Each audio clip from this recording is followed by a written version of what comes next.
It's no secret that I love ginger cookies, and this recipe is no exception. With ground, crystallized, and fresh ginger, these molasses-ginger crisps couldn't be any more gingery. And they're very easy to make. 2 cups plus 2 tablespoons of all-purpose flour and 3/4 of a teaspoon of salt.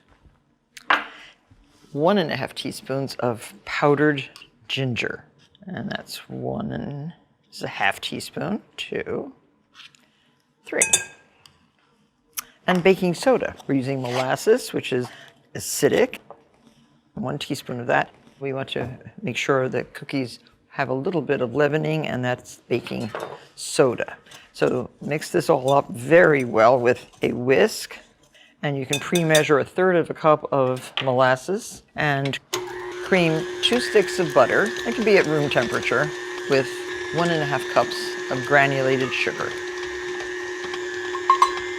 And I've already chopped up my candied ginger, or crystallized ginger, they also call it, 2 tablespoons.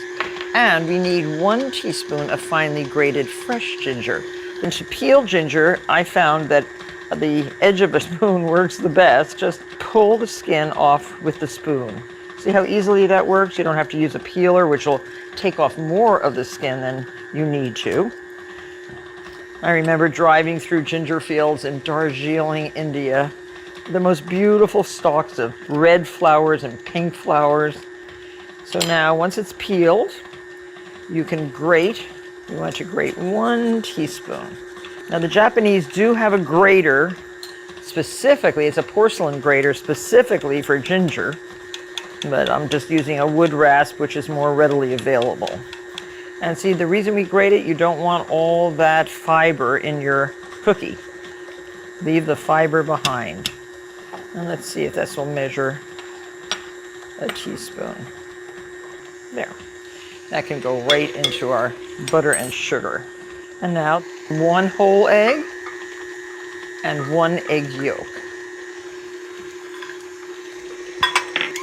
And before I add our crystallized ginger, I'm going to just scrape down the bowl and the beater to make sure we get everything mixed in.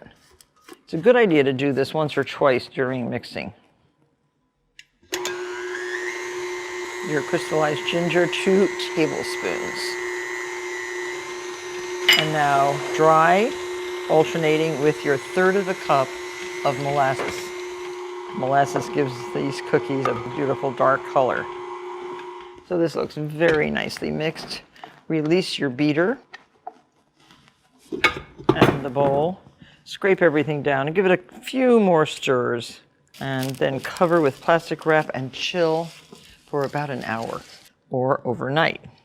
So now this is going to take me quite a while. This is a lot of dough, and I'm using a teaspoon-sized ice cream scoop with a release so that I can release this dough. And I'm going to make lots and lots of rounds, chill them, then roll them into sparkling sanding sugar. So here are all the cookie rounds. Just drop those into your sanding sugar. And I think 12 per tray, 3 across and 4 down. Give enough room for the spread that will occur. And they should be pretty much all the same size. So this makes about 8 dozen cookies. And if you want, you could actually prepare 8 trays with parchment, or just save these cookies in the refrigerator for another day until they're all used up. Now your oven should be preheated to 350 degrees, and you bake these cookies until they're flat and the edges are dark golden brown. If your oven is not completely even, rotate halfway through the baking process. But already they look beautiful, and they're definitely worth the time it takes to make them. Into the oven, set your timer. So when the cookies come out of the oven, transfer them to a wire rack to cool completely. The cookies can be stored in an airtight container for 2 days at room temperature. You can also put the container in the freezer and they will last for a long time. These cookies can easily be made ahead. You can just make the little balls and freeze those, put them in the refrigerator and just unfreeze them and roll them in sugar and bake them. But I like to serve them like this. A stack of ginger cookies like this, and a scoop of homemade ginger ice cream, like that, and cookies on the side. That is a fine